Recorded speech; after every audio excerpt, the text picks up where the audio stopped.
नमस्कार, मैं विकेश कुमार और आप सबों को स्वागत करता हूं। आज आपके लिए लेकर आए हैं 67th बीपीएससी एंड सीडीपीओ के लिए फुली मॉक टेस्ट। और ये बता दें कि ये ज्ञान दर्पण पब्लिकेशन का प्रैक्टिस सेट 10वां है, यानी कि ये अंतिम प्रैक्टिस सेट है जो कि ज्ञान दर्पण पब्लिकेशन के द्वारा बनाया गया था। तो देखते हैं आज के प्रमुख प्रश्नों को। पीडीएफ आपको नॉलेज जंक्शन मस्ती टेलीग्राम चैनल पर उपलब्ध रहेगा, वहाँ से आप प्राप्त कर सकते हैं। तो मेरा पहला प्रश्न इस प्रकार से है, कहता है मौर्य काल में भाग शब्द का अभिप्राय क्या है।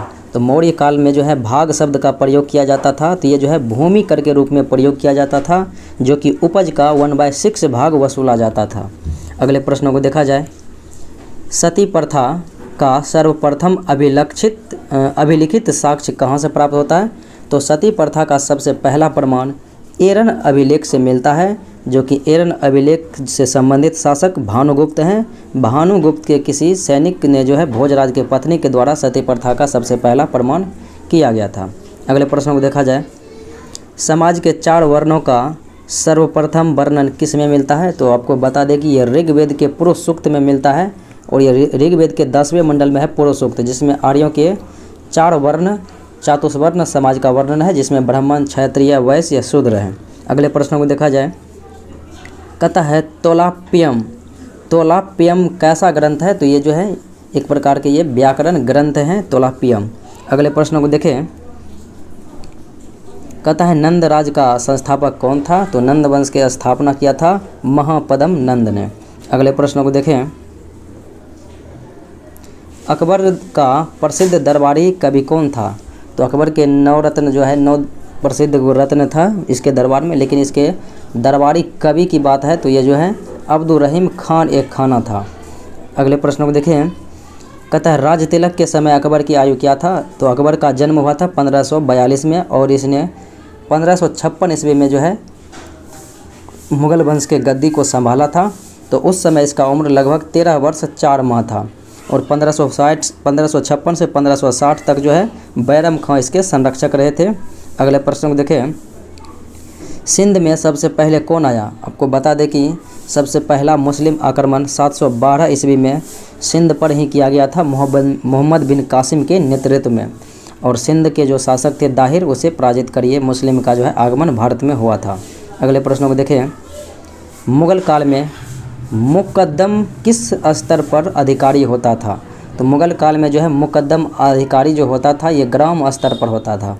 अगला सवाल है, जब्ती प्रणाली का प्रारंभ किसने किया।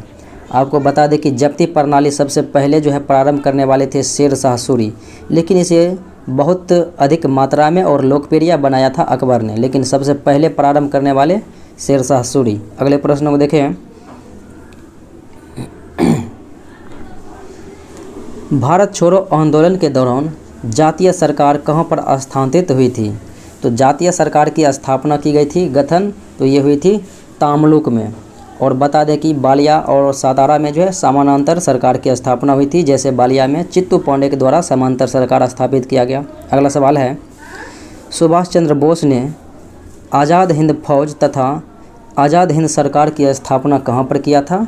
तो ये सिंगापुर में किया था। अगले सवाल को देखें। 1946 ईस्वी में, जो कि 18 फरवरी 1946 को नौसेना विद्रोह किस पोत पर शुरू किया गया था। तो ये INS तलवार पर किया गया था। अगले प्रश्न को देखें। 1 नवंबर 1858 ईस्वी को लॉर्ड कैनिंग ने महारानी की घोषणा को पढ़ा था कहाँ पे। तो ये इलाहाबाद में पढ़ा था। अगले प्रश्न को देखें। किस वर्ष डच ईस्ट इंडिया कंपनी ने मछलीपट्टनम में अपना प्रथम कारखाना स्थापित किया। तो मछलीपट्टनम में डचों के द्वारा जो कारखाना स्थापित किया गया था तो ये 1605 ईस्वी में किया गया था। अगले प्रश्न को देखें। संविधान की मसौदा समिति के सम्मुख प्रस्तावना को किसने प्रस्तुत किया था। तो प्रस्तावना या फिर उद्देशिका को प्रस्तुत करने वाले थे 13 दिसंबर 1946 ईस्वी को जवाहरलाल नेहरू के द्वारा, और आगे उद्देशिका प्रस्तावना का रूप ले लिया। अगले प्रश्नों को देखा जाए। भारत की संसद द्वारा राज्य पुनर्गठन अधिनियम किस वर्ष पारित हुआ था। तो राज्य पुनर्गठन अधिनियम 1953 में गठित हुआ था, लेकिन पारित हुआ था 1956 में, यानी कि पास हुआ था। और इस समय 14 राज्य और 6 केंद्र शासित प्रदेश थे। अगले प्रश्न को देखें। सन 1931 ईस्वी में चंद्रशेखर आज़ाद कहाँ शहीद हुए थे? तो ये जो शहीद हुए थे तो ये जहाँ इलाहाबाद के अल्फ्रेड पार्क में 27 जनवरी 1931 को। अगले प्रश्नों को देखा जाए, चौरी चौरा कांड के समय भारत के वायसराय कौन थे? तो चौरी चौरा कांड 5 फरवरी 1922 को गोरखपुर में हुआ था और इस समय भारत के वायसराय लॉर्ड रीडिंग थे। रीडिंग का कार्यकाल जो है 1921 या 1926 ईस्वी तक रहा था। अगले प्रश्न को देखें, 1909 ईस्वी में नासिक के न्यायाधीश की किसने गोली मारकर हत्या कर दिया? तो नासिक के न्यायाधीश को गोली मारकर हत्या कर दिया था अनंत कान्हरे ने। अगले प्रश्न को देखें, क्रिप्स प्रस्ताव को यानी कि किसने स्वीकार किया था? तो यानी कि क्रिप्स प्रस्ताव को, तो बात करें क्रिप्स प्रस्ताव की तो ये जो है मुस्लिम लीग और फिर कांग्रेस दोनों ने इसे अस्वीकार कर दिया। जो कि क्रिप्स मिशन 1942 में भारत आया था, कांग्रेस और मुस्लिम लीग दोनों के दोनों इसे अस्वीकार कर दिया। अगला सवाल है, खिलाफत आंदोलन का उद्देश्य क्या था? खिलाफत आंदोलन का उद्देश्यों की बात करें तो ये तुर्की के स्वार्थ का संरक्षण करना इसका मुख्य उद्देश्य रहा था।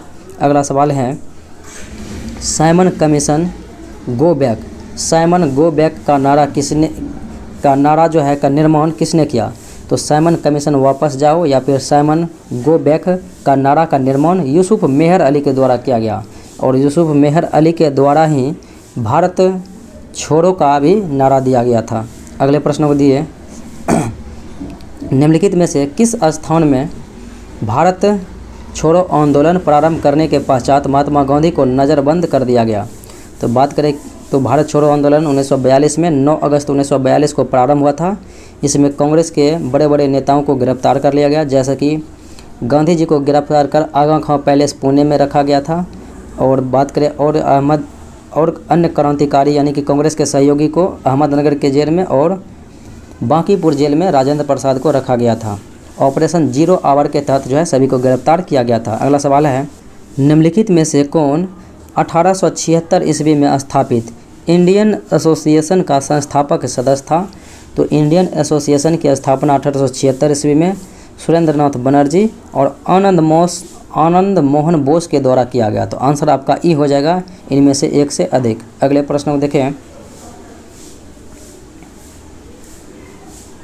भारतीय राष्ट्रीय कांग्रेस के किस अधिवेशन में गांधी इरविन समझौता का अनुमोदन किया गया? आपको बता दें कि गांधी इरविन समझौता 5 मार्च 1931 को हुआ था और इसकी जो है समझौता यानी अनुमोदन किया गया था कराची अधिवेशन 1931, क्योंकि कराची अधिवेशन 1931 29 मार्च को हुआ था और गांधी इरविन समझौता 5 मार्च को। अगले प्रश्न को देखा जाए, कहता है उग्र राजनीति को बढ़ावा देने वाला गवर्नर जनरल कौन था? तो उग्र राजनीति को जो बढ़ावा दे रखा था तो यह था लॉर्ड कर्जन, जो कि बंगाल विभाजन के लिए जाने जाते हैं, याद किए जाते हैं। अगला सवाल, ठगी के खिलाफ लड़ने वाले कर्नल सलीमैन किस गवर्नर जनरल का समकालीन था? तो ठगी प्रथा को समाप्त करने के लिए विलियम बेंटिंग द्वारा जो है कर्नल सलीमैन को नियुक्त किया गया था। तो ठगी प्रथा समाप्त हुआ था 1830 ईस्वी में और विलियम बेंटिंग और राजाराम मोहन राय के सहयोग से 1829 ईस्वी में सती प्रथा को समाप्त किया गया। अगला सवाल है, हंटर कमीशन ने सिफारिशें दी।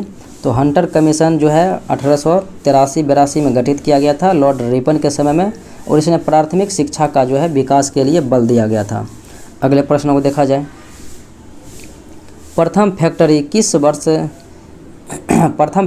एक्ट जो है किस वर्ष पारित किया गया? तो प्रथम फैक्ट्री एक्ट जो है रिपन के समय में 1881 ईस्वी में पेश किया गया, जिसमें 7 वर्ष से कम उम्र वाले को जो है इस फैक्ट्री में कार्य करने से बाधित रखा गया। अगला सवाल, बिहार में 1921 ईस्वी में स्वराज सभा की स्थापना कहाँ पर हुई? तो ये गया में हुई थी। अगले प्रश्न को देखें, बिहार में किस आंदोलन के समय मुठिया प्रथा आरंभ की गई थी?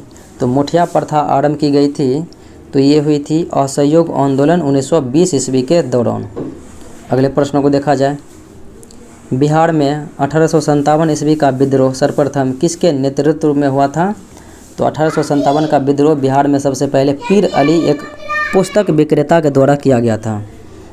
अगले सवाल को देखें, बिहार को मुगल साम्राज्य के प्रांत का दर्जा कब मिला? तो प्रांत मुग़ल साम्राज्य के प्रांत जो है बिहार को दर्जा मिला था 1580 में, और ये मुग़ल साम्राज्य के इस 7 प्रांत में जो है बिहार जो है विभाजित था। अगला सवाल है, बिहार की दिल्ली सल्तनत के अधीन करने वाला प्रथम सुल्तान, तो यह था इल्तुतमिश। अगला सवाल है, श्री सचिन बख्शी को बिहार में कहाँ पर गिरफ्तार किया गया था, तो इसे भागलपुर में जो है गिरफ्तार किया गया था। अगला सवाल है, पटना युवक संघ की स्थापना किसने की थी, तो पटना युवक संघ की स्थापना मनिंद्र नारायण राय के द्वारा किया गया था 1927 में। अगले प्रश्न को देखें,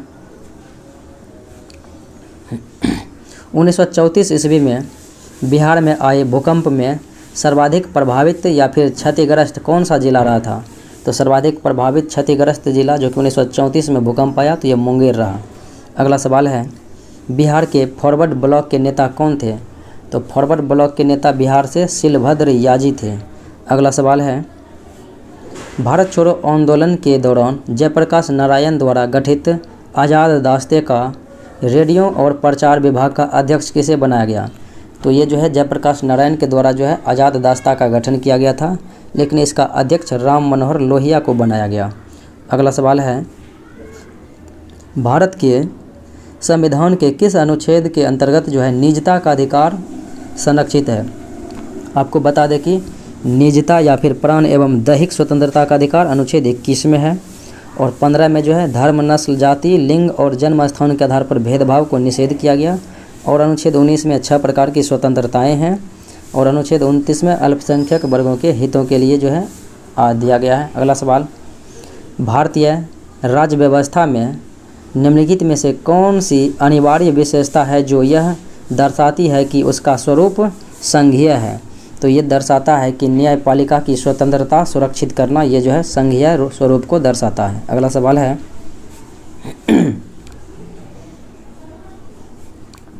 निम्नलिखित में से कौन सा कारक किसी उदार लोकतंत्र में स्वतंत्रता की सर्वोत्तम सुरक्षा को नियत करता है, तो स्वतंत्रता की सर्वोच्च जो है सुरक्षा को जो है नियत करता है, ऐसा कारक कौन सा है, तो ये हो जाएगा शक्तियों का पृथक्करण। अगला सवाल है, भारत में संपत्ति के अधिकार की क्या स्थिति है, तो संपत्ति के अधिकार की स्थिति को देखेंगे तो यह जो है संपत्ति का अधिकार ऐसा अधिकार है यानी विधिक अधिकार है जो सभी नागरिकों को प्राप्त है, जो किसी भी व्यक्तियों को प्राप्त है, तो आंसर बी हो जाएगा। अगले प्रश्न को देखा जाए, 26 जनवरी 1950 को भारत की वास्तविकाधिक संवैधानिक स्थिति क्या थी, तो भारत की वास्तविक संवैधानिक स्थिति थी तो इस समय संपूर्ण प्रभुत्व संपन्न और लोकतंत्रात्मक गणराज्य हुआ था। समाजवादी पंथ निरपेक्ष 1976 42वां संविधान संशोधन के द्वारा बना। अगला सवाल है, संवैधानिक सरकार का आशय क्या है, तो संवैधानिक सरकार की आशय कहता है कोई सरकार जो संविधान के सीमाओं से परिबद्ध हो उसे हम संवैधानिक सरकार कहेंगे। अगले प्रश्न को देखा जाए, राज्यसभा की लोकसभा के समान शक्तियाँ किस क्षेत्र में है, तो जिस प्रकार से लोकसभा और राज्यसभा हैं दोनों को समान शक्तियाँ हैं संविधान संशोधन के विषय में। अगला सवाल है, निम्नलिखित मूल अधिकारों के किस संवर्ग में अस्पृश्यता के रूप में किए गए विभेदन के विरुद्ध संरक्षण समाविष्ट है, तो अस्पृश्यता को अंत किया गया है अनुच्छेद 17 में, और बता दें कि समता या समानता का अधिकार जो है अनुच्छेद 14 से 18 है, तो इसी के अंतर्गत रखा गया, जबकि संवैधानिक उपचारों का अधिकार अनुच्छेद 32 में है, स्वतंत्रता का अधिकार अनुच्छेद 25 से 28 में है, और शोषण के विरुद्ध अधिकार जो है अनुच्छेद 23-24 में है। अगले प्रश्न को देखा जाए, भारत में न्यायपालिका का कार्यपालिका से पृथक्करण किससे प्रतिपादित किया गया है, तो भारत में कार्यपालिका और न्यायपालिका को अलग किया गया है राज्य के नीति निर्देशक तत्व के द्वारा, क्योंकि इसका जिक्र 36 से 51 तक है राज्य के नीति निर्देशक तत्व का, और अनुच्छेद 50 के अधीन जो है कार्यपालिका को न्यायपालिका से पृथक्करण किया गया है। अगला सवाल है, कहता है संसदीय व्यवस्था वाली सरकार वह होती है, तो संसदीय व्यवस्था वाली सरकारें वह होती है जिसमें सरकार संसद के प्रति उत्तरदायी होती है और उसके द्वारा हटाई जा सकती है। अगले प्रश्न को देखें, भारत के संविधान की उद्देशिका, तो संविधान की उद्देशिका के बारे में कहा जा रहा है तो उद्देशिका जो है यह संविधान का भाग है। उद्देशिका भारत के संविधान का भाग है, किंतु उसके अन्य भागों से स्वतंत्र होकर उसका कोई विधिक प्रभाव नहीं, यानी कि विधिक प्रभाव इसके ऊपर नहीं है। अगला सवाल को देखें, भारत के संविधान की किस अनुसूची के अधीन जनजातीय भूमि का खनन के लिए निजी पक्षकारों को अंतरण अकृत और शून्य घोषित किया गया है? तो जनजातीय क्षेत्रों का जो है इसमें विशेष प्रावधान दिया गया है। तो अनुच्छेद ये जो है 5वीं अनुसूची के अंतर्गत। जबकि बात करें तीसरी अनुसूची में, तो इसके अंतर्गत जो है विभिन्न अधिकारियों को ली जाने वाली शपथ है। प्रथम में संघराज की उल्लेख है और द्वितीय में वेतन का उल्लेख है। 9वीं अनुसूची भूमि सुधार से संबंधित है, जो कि प्रथम संविधान संशोधन के द्वारा जोड़ा गया, और 12वीं अनुसूची में नगर पालिका का उल्लेख है। अगला सवाल है, धन विधेयक के संबंध में निम्नलिखित में से कौन सा कथन सही नहीं है? तो देखा जाए धन विधेयक के बारे में, कहा जाता है कि किसी विधेयक को धन विधेयक तब माना जाएगा जब इसमें केवल किसी कर के अधिरोपण, उन्मूलन, माफ़ी, परिवर्तन या विनिमय से संबंधित प्रावधान हो। ये सत्य है। कहता है धन विधेयक में भारत की संचित निधि एवं भारत की आकस्मिकता निधि की अभिरक्षा से संबंधित उपबंध होते हैं। ये भी सत्य है। और कहा जा रहा है कि धन विधेयक भारत की आकस्मिकता निधि से धन के विनियोजन से संबंधित होता है। ये गलत है। और धन विधेयक भारत सरकार द्वारा धन के उधार लेने या कोई प्रत्याभूति देने के विनिमय से संबंधित होता है। ये सत्य है। अगले प्रश्न को देखें, भारत शासन अधिनियम 1935 के दौरान स्थापित संघ में अवशिष्ट शक्तियाँ किसको दी गई थी? तो ये गवर्नर जनरल को दिया गया था। अगले सवाल को देखें, भारत में मताधिकार और निर्वाचित होने का अधिकार कैसा अधिकार है? मताधिकार और फिर निर्वाचित होने का अधिकार, तो ये जो है विधिक अधिकार के अंतर्गत इसे रखा गया है। अगले प्रश्नों को देखा जाए, कहता है दंडकारण्य भारत के किस भाग में स्थित है? तो दंडकारण्य अभयारण्य बात करें तो छत्तीसगढ़, उड़ीसा और आंध्र प्रदेश के अंतर्गत ये आता है। तो ये जो है मध्यवर्ती भारत क्षेत्र के अंतर्गत हैं। अगले प्रश्नों को देखा जाए, कहता है लक्षद्वीप कहाँ पर स्थित है? आपको बता दें कि जैसे लक्षद्वीप अरब सागर में स्थित है, ये पश्चिमी भाग में है, बंगाल के खाड़ी पूर्वी भाग में है, जैसे कि इधर निकोबार द्वीप समूह होते हैं। अगले प्रश्नों को देखा जाए, भारत का कौन सा राज्य अधिकतम राज्य के सीमाओं को छूता है? तो अधिकतम राज्य के सीमाओं को छूने वाले राज्यों की बात करें तो ये हो जाएगा यूपी, यानी कि उत्तर प्रदेश, जो कि 8 राज्य और 1 केंद्र शासित प्रदेश अर्थात 9 गो को सीमा को टच करता है। आंसर ई हो जाएगा, इनमें से कोई नहीं, क्योंकि विकल्प में आपको मौजूद नहीं है। अगला सवाल कहता है मोरीबंद डेल्टा निम्नलिखित में से किस डेल्टा का एक उप विभाग है? तो मोरीबंद डेल्टा यह जो है गंगा ब्रह्मपुत्र नदी पर स्थित जो है बंगाल में सुंदरबन का डेल्टा, इन्हीं का एक जो है उप विभाग है। अगला सवाल है प्रायद्वीपीय भारत की सबसे लंबी नदी, तो ये हो जाएगी गोदावरी। अगले सवाल को देखें, एक खगोलीय एकक औसत दूरी क्या होती है? यानी कि खगोलीय दूरी किसे कहेंगे? तो पृथ्वी और सूर्य के बीच की दूरी को जो है खगोलीय दूरी कहते हैं। अगला सवाल है उपसौर यानी कि अपहेलियन की घटना कब होती है? अपहेलायन। तो अपहेलियन की घटना यानी कि अपसौर की घटना 4 जुलाई को, इस दिन जो है सूर्य पृथ्वी के बेहद दूर होते हैं 15.20 करोड़ की दूरी पर। और उपसौर रहेगा तो हो जाएगा उपसौर हो जाएगा 3 जनवरी को, जो कि सूर्य पृथ्वी के बीच नज़दीक होते हैं सबसे कम दूरी पर 14.70 करोड़ के दूरी पर। अगले प्रश्न को देखा जाए, निम्न देशों में से किसे झीलों की वाटिका कहा जाता है? झीलों की वाटिका या फिर झीलों का देश कहा जाता है किसे? तो फिनलैंड को कहा जाता है झीलों की वाटिका। आंसर मौजूद नहीं है तो ई हो जाएगा। जैसे कि मॉर्निंग कॉम यानी प्रातःकालीन स्थल, तो ये कोरिया को कहा जाता है। सफ़ेद हाथियों की भूमि थाईलैंड को कहा जाता है। उगते सूर्य जो है जापान और डूबते सूर्य ब्रिटेन, पूर्व की मोटी श्रीलंका को कहा जाता है। अगला सवाल देखें, निम्नलिखित में से कौन सी अटलांटिक महासागर की धाराएं नहीं है?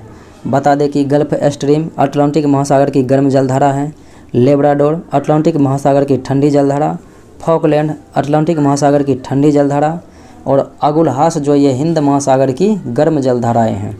अगले प्रश्न को देखें, कहता है डोनबास क्षेत्र प्रसिद्ध है किसके लिए?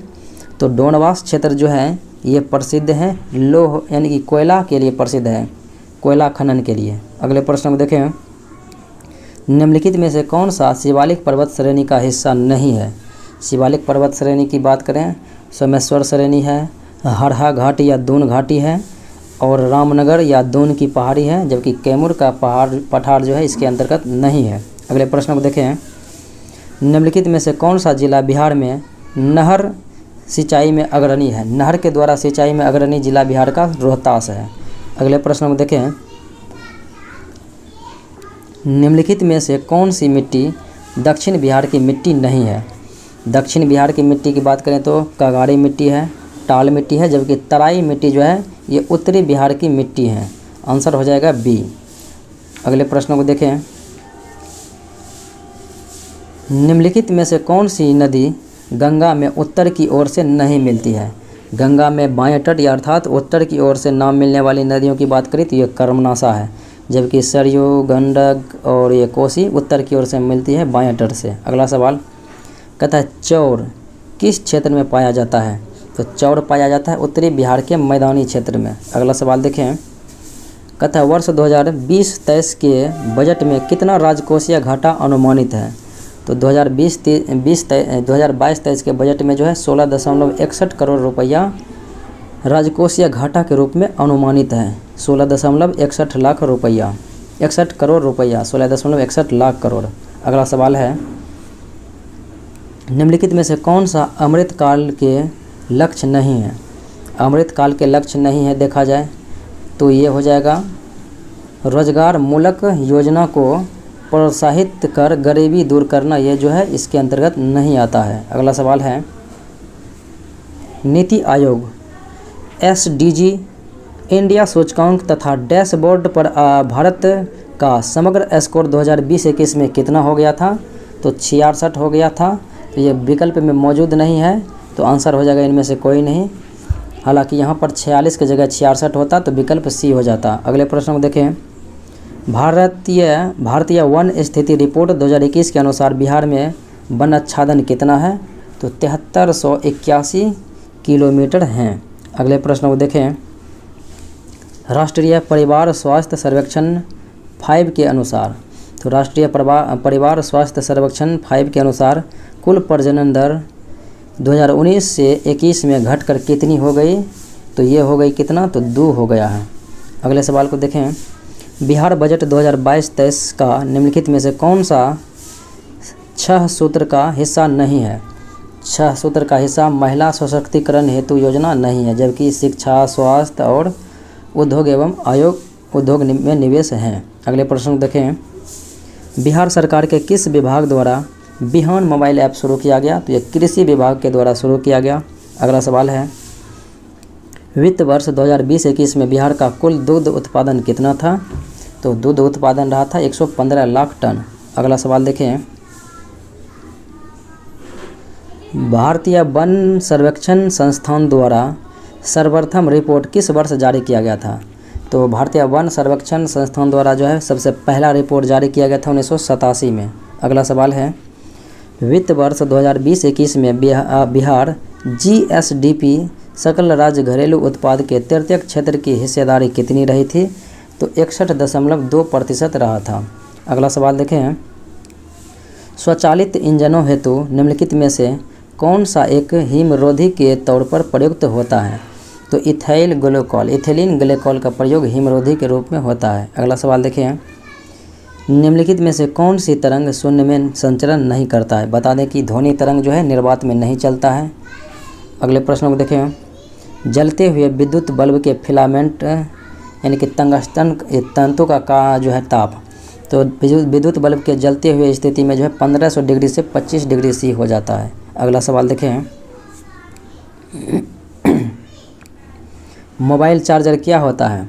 तो मोबाइल चार्जर जो है ये एक अपचाई ट्रांसफार्मर है, क्योंकि यह उच्च वोल्टेज को निम्न वोल्टेज में कन्वर्ट करने का कार्य करता है। अगला सवाल है, परम शून्य तापमान पर अर्धचालकों में विद्युत प्रतिरोध क्या हो जाता है? तो ये अनंत हो जाता है।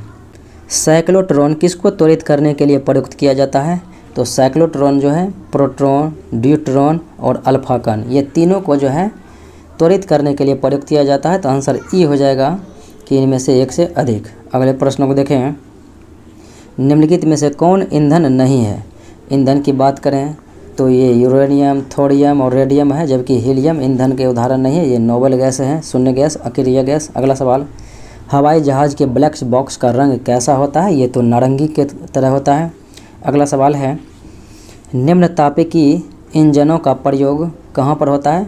तो निम्न तापिकी इंजन का प्रयोग जो है रॉकेट प्रौद्योगिकी में होता है। अगले प्रश्न को देखें, प्रकाश विद्युत प्रभाव के आविष्कारक कौन थे?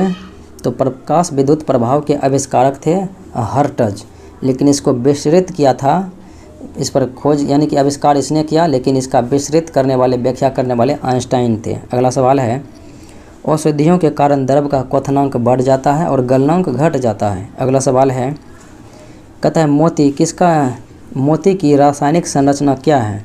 तो मोती की रासायनिक संरचना ये कैल्शियम कार्बोनेट होता है। अगला सवाल है, कोयले के निम्नलिखित प्रकारों में से किस एक प्रकार में जो है विशेष के अपेक्षा अधिक कार्बन का अंश होता है? तो सबसे अधिक कार्बन का अंश एंथ्रासाइट में होता है, जबकि 90% से भी अधिक इसमें कार्बन होता है।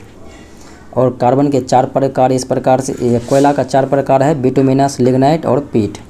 अगले प्रश्न को देखा जाए, कहता है फिटकरी गंदे पानी को किस प्रक्रिया द्वारा स्वच्छ करती है?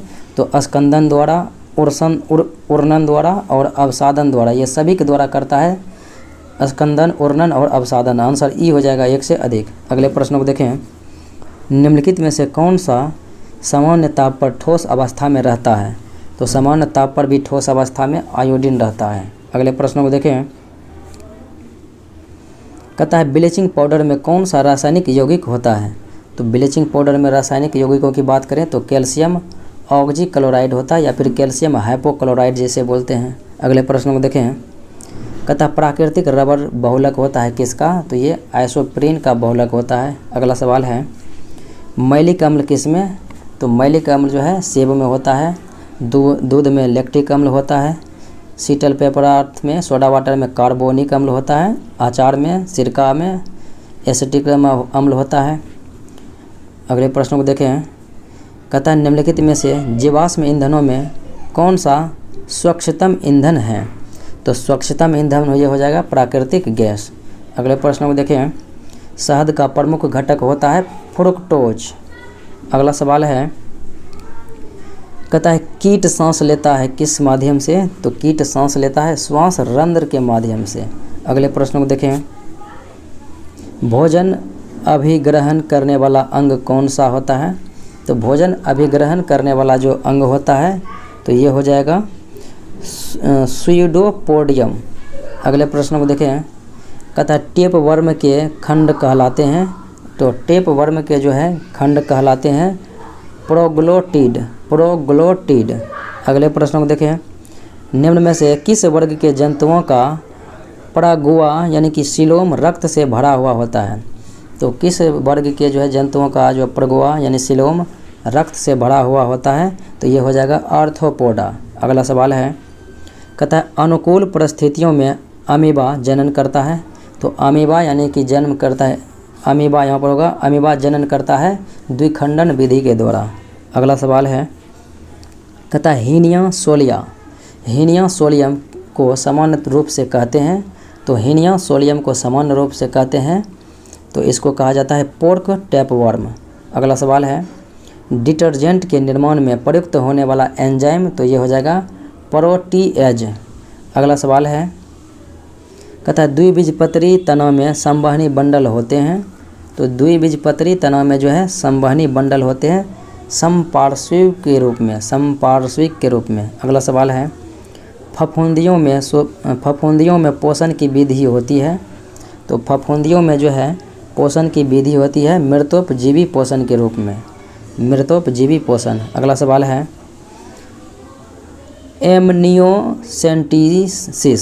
एमनियोसेंटेसिस एक तरीका है जो क्या बताता है? तो ये भ्रूण के में जो है लिंग के निर्धारण को बताता है।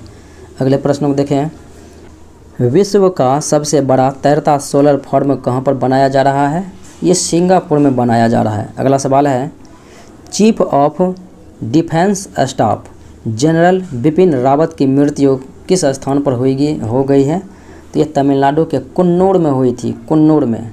अगले प्रश्न को देखें, कहता है भारत का प्रथम अंतर्राष्ट्रीय पंचायत और मध्यस्थता केंद्र का उद्घाटन कहाँ पर किया गया?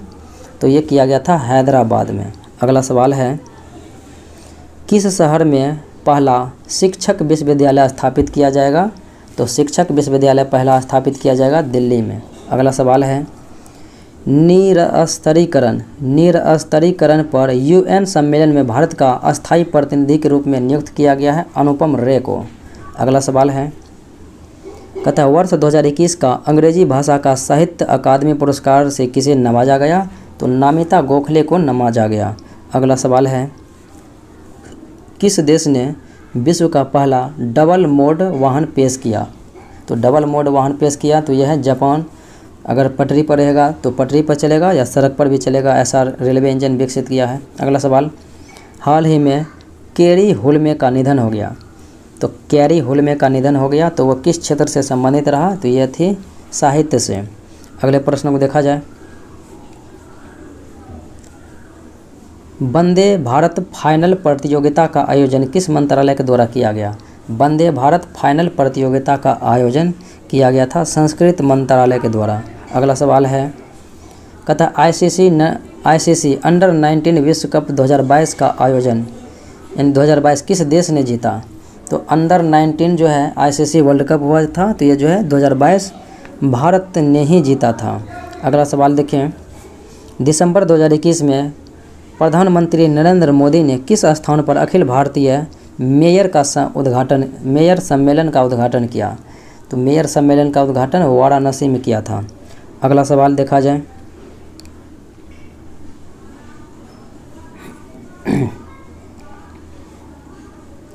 कहता है कि किस राज्य ने जलवायु जागरूकता के लिए स्कूलों में माझी वसुंधरा नामक पाठ्यक्रम शुरू किया? तो माझी वसुंधरा नामक पाठ्यक्रम जो शुरू किया तो यह है महाराष्ट्र। अगला सवाल है, मिस यूनिवर्स 2021 का प्रतियोगिता का आयोजन किस देश में हुआ था? तो ये इजराइल में हुआ था और ये मिस यूनिवर्स बनने वाली थी हरनाज संधू जो कि चंडीगढ़ से थी। अगले प्रश्न को देखा जाए, कहता है स्वर्णिम विजय पर्व का आयोजन कहाँ किया गया था? तो स्वर्णिम विजय पर्व का आयोजन किया गया था नई दिल्ली में। अगले प्रश्न को देखें, प्रति वर्ष जो है हॉर्नबिल महोत्सव का आयोजन कहाँ पर किया जाता है? तो नागालैंड में किया जाता है। अगला सवाल देखें, किस भारतीय अमेरिकी गणितज्ञ को संयुक्त रूप से प्रथम सिप्रियन फोयस पुरस्कार 2022 से सम्मानित किया गया? तो ये हैं निखिल श्रीवास्तव। अगले प्रश्न को देखें, असम राज्य का सर्वोच्च नागरिक पुरस्कार असम वैभव किस उद्योगपति को दिया गया? तो असम वैभव दिया गया था रतन टाटा को।